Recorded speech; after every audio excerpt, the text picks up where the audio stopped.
मुंबईकरांसाठी आनंदाची बातमी। पाणी पुरवठा करणाऱ्या धरणातील पाणीसाठ्यात वाढ झालेली आहे। 7ही जलाशयांमध्ये 86% इतका जलसाठा आहे।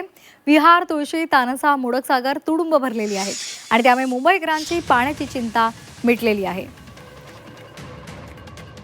गेल्या काही दिवसांपासून पाऊस जोरदार बरसत असल्यामुळे मुंबईकरांची पाण्याची चिंता मिटलेली आहे। पाणी पुरवठा करणाऱ्या धरण क्षेत्रामधील पाणीसाठ्यामध्ये वाढ झाली आहे। 7ही जलाशयांमध्ये 86% जलसाठा सध्या निर्माण झाला आहे।